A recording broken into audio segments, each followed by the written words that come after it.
Everyone has that moment that they remember most from a game they really like. For some people, it's the Warthog run at the end of Halo, or finally getting the Master Sword in Ocarina of Time. For me, it was the Slayer cracking his knuckles after being gone for so many years at the start of Doom 2016. After you experience one of those moments for the first time, you're always looking for the next game that will give you a similar, if not even more memorable experience. What if I told you that there exists a game where almost every single thing you do results in one of those moments? A game that has so much player freedom and so little boundaries to the point that it will make you wonder how it was even made in the first place. That game is Outer Wilds, and whether you've never heard of this game before, or maybe you have heard of it but just aren't sure if it's for you, I'm going to do my best to convince you to play it in this video. Real quick, I want to let you know that this video does contain some spoilers, both for the base game and its DLC. I'm going to be showing a decent amount of the game's environments, I'll be explaining some of the game's fundamental mechanics, and I will briefly touch on the story. This is a review after all, so that's to be expected, but Outer Wilds is one of those games where the less you know about it going in, the better of an experience you will have. Alright, with that out of the way, let's get into it.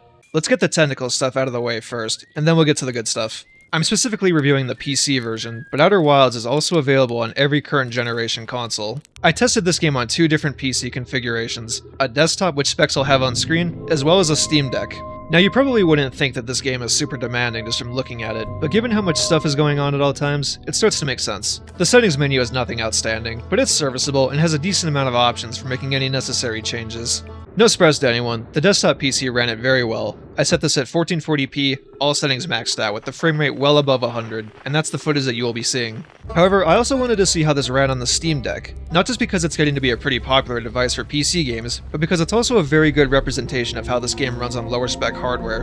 I'm happy to tell you that Outer Wilds runs pretty well on the Steam Deck, as long as you keep your expectations in check. It runs at anywhere between 45 to 60 FPS, with a mix of medium and high settings at 800p resolution. Because of that, I found it best to set a maximum FPS cap of 40, which looked and felt great. So whether you've got a Steam Deck or a relatively decent PC, you shouldn't have any issues running Outer Wilds well. As far as presentation goes, Outer Wilds is mostly excellent across the board. See, Outer Wilds was made by a very small group of people with, I'm assuming, a pretty small budget, but you probably wouldn't know that just from looking at it. The game takes place in a solar system comprised of the sun, multiple different planets and moons, as well as other unique places to explore. Every planet has its own atmosphere to set itself apart from the others, and they are all truly breathtaking. I'm not going to show you all of them, but some of the planets in particular are just incredible. Landing somewhere new in this game is quite literally just scratching the surface, as a planet's topside is just one part of an overall puzzle. You'll usually find some path or other means of travel that will take you underground or somewhere else in the solar system entirely. There are very few games out there that give you this level of freedom to explore and go wherever you want. The sound design also plays a big part in that. You'll spend most of your time in a spacesuit, and they nailed the breathing sound effect to really sell the whole "if you took this off you would instantly die" thing.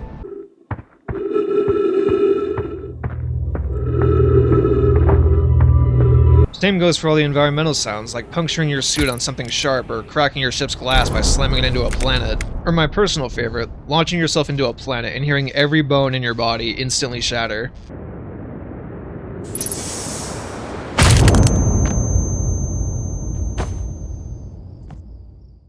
And then there's the music. Outer Wilds has a highly immersive and extremely memorable soundtrack. It plays a huge role in setting the tone for whatever floating rock you're currently on. Whether you're on the safety of your own planet, talking to your fellow scouts, or exploring the inner horrors of a mysterious world, they know exactly how to set the mood.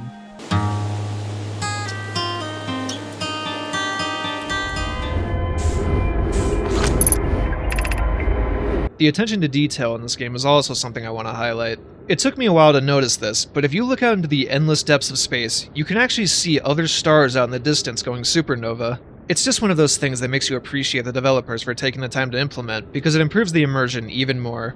Now obviously the presentation isn't perfect. The character models leave a lot to be desired, and they don't even have facial animations whenever you're talking to them. Their idle animations are also very basic, and while it's not a big deal to everyone, I am someone that does appreciate voice acting when speaking to a character. Nitpicking aside, I feel like Outer Wilds is a perfect example of knowing the limitations of your development scale and using it to achieve the best result. Sure, some higher quality animations and some voice acting would have been nice, but is it a big deal in the grand scheme of things? No. Same goes for the planets. There's only a handful of them, but each one is so meticulously handcrafted and unique. I think that's way better than having a bunch of boring, empty planets with very little to see or do on them. The developers of this game knew exactly what they wanted to focus on and poured all of their time and resources into that. It really is a brilliant example of having a goal in mind and doing everything you can to achieve it with the right sacrifices. Let's move on to the gameplay and the story. So in a typical review, I would have a dedicated section for both the story and the gameplay, but I'm going to kind of merge those two into one for this game. I want to start by answering a really common question I always see regarding Outer Wilds. What exactly is this game? Outer Wilds is a narrative-driven exploration game that revolves around exploring different space objects in search of knowledge. It's kind of like a Metroidvania in the sense that you're always on the lookout for the next thing that will allow you to progress, except you aren't looking for actual things or abilities. Rather, you're looking for the next piece of information or clue that will slowly push you in the right direction. In Outer Wilds, you play as something called a Hearthian, a native to the game's starting planet, Timberhearth. Here, you'll get to speak to your fellow Hearthians, brush up on your spacesuit controls, and learn all about the space exploration program known as the Outer Wilds Ventures. The Outer Wilds Ventures is a space exploration program created by a group of Hearthians dedicated to learning all about the solar system and its past. You are the newest addition to this organization, and it's now your job to take off into the depths of space with the goal of uncovering its mysteries. The main thing that you're looking for is information on a species called the Nomai, the species that inhabited this solar system before the Hearthians. The way you'll do this is by flying back and forth to every planet/object in the solar system, decrypting ancient text, and solving puzzles in order to figure out what happened to them. You'll also soon discover that your solar system is stuck in a time loop, meaning that its star will always go supernova at the end of the loop. A loop is always 22 minutes long, meaning that's the amount of time you have to explore the solar system and gather as much information as you can. It's kind of like a roguelike in the sense that every time you either die or run out of time, you will restart from your home planet and have to try again, but you maintain any information you gathered on your previous run. This information is stored on your ship's log and can be viewed at any time. This is how you'll ultimately figure out and decide where you need to go next in order to progress the story. Outer Wilds is an extremely open and non-linear game. The game is never going to outright tell you where you need to go by putting an objective marker on your HUD or anything like that. What makes Outer Wilds so incredibly special is that while everyone that plays this game will start and end their journey at the same place, the way they choose to get there is drastically different. There are so many different paths available to you at all times, and it's always up to you which one you decide to go down. Let's say you go to a specific planet looking for information about a certain character or event, but can't figure out what it is that you need to do there. That's fine. Get back in your ship, choose a different planet to explore, and come back later. It's that level of freedom that makes Outer Wilds such an immersive and memorable game.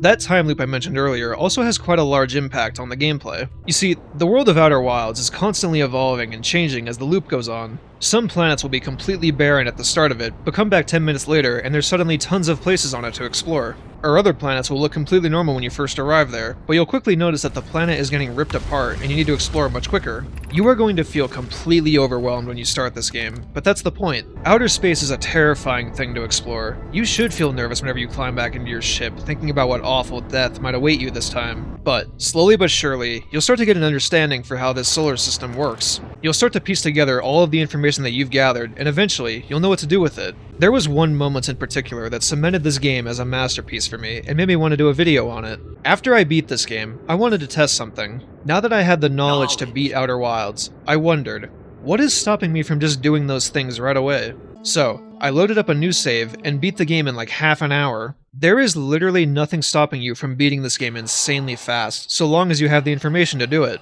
That is a level of respect from the developers to the player that I have never seen in another game before. The closest thing that I can think of to this is being able to run straight to Ganon in Breath of the Wild, but that's directly told to you and you're heavily advised against doing that. Most other games would not allow this. Most other games would lock the ending behind having to acquire a certain number of information logs or to visit each planet a certain number of times, but they didn't. You know, it's next to impossible and will probably never happen, but theoretically, someone could start this game, knowing nothing about it, and end up beating it in under an hour by sheer luck. I just think that's really incredible. Anyway, so how long is Outer Wilds? Well, there's not really an answer to that, because of how different everyone's playthrough of this game is. It took me just over 24 hours, but that was after seeking out every piece of information I could and completing my ship log. However, I definitely could have beaten it much quicker if I just wanted to beeline the credits. It's one of those games that will give you as much back as you are willing to put into it. Unfortunately, because of the way that this game is structured and how it's set up, Outer Wilds has very little replay value. It is entirely designed around the first time experience, and there's very little reason to come back to it after you beat it and have gathered all the information, unless you just enjoy flying around. To some people, that's going to be a deal breaker, but I think the pure enjoyment of that first playthrough more than outweighs that. And it's not like you can't ever come back to it. I could see myself coming back to this in a year or so after I've forgotten a decent amount of the story. However, there is also the DLC. Over 2 years after Outer Wilds came out, an expansion was released titled Echoes of the Eye. This is a DLC that aims to expand upon the world of Outer Wilds by adding a new location to explore, as well as a new species to learn about. Echoes of the Eye is not a standalone experience that you start from the main menu and requires its own save file. Instead, it simply integrates into your base game save, meaning that you can access the DLC content whenever you like, and you do not need to have beaten the base game in order to start it, although I would recommend beating the base game first. Echoes of the Eye focuses on a new object in the solar system called the Stranger. This is essentially a gateway to an entire new world to explore. See, it's better to look at Echoes of the Eye not so much as an expansion to Outer Wilds, but as more of a separate experience. You aren't going to be exploring an entire solar system like in the base game. Instead, it's all about this one place that you'll need to travel to at the start of every loop. When you arrive for the first time, you'll soon learn about the inhabitants of this place. Now it's all about exploring this strange new world and its native species. Just like the base game, you'll need to solve various puzzles and explore this area in order to learn as much as you can. Although instead of finding ancient text messages, you'll instead be looking for film reels that tell the story in the form of images. These are a great change of pace from the base game. If you've skimmed through Outer Wilds' setting menu up to this point, you may have noticed another new aspect of this DLC, and that's something called the Reduced Frights option. Echoes of the Eye has moments that are much more horror-focused, and that's what this option is for. During these sections, you'll need to slowly make your way through a specific path, carefully avoiding enemies along the way. As far as I can tell, all this option does is make these enemies slower, and it removes some of the noises that come with them. If you're easily bothered by horror games, then it might be something you will want to turn on, but most people should just leave this off. The rest of the DLC is quite large, and offers a bunch of new places to discover and explore. It's also got its own environmental hazards that you'll need to learn to avoid and overcome, like the planets in the base game. As far as length goes, the DLC is quite long, and adds a good amount of content to your Outer Wilds experience. It took me about 8 hours, but like the base game, that time will be pretty different from person to person. So, as far as the DLC goes, if you found yourself enjoying Outer Wilds, get this. It's one of the better expansions I've ever seen for a game before, and any fan of the base game won't want to miss it. And that's Outer Wilds. In conclusion, you should get this game if you enjoy exploration games, narrative-driven games, and are willing to try something that is unlike any other game that you have ever played before. If anything that I've said has even remotely piqued your interest, I really think that you should give this one a shot, and if you do, I hope you enjoy Outer Wilds. Thanks for watching, and have a good one.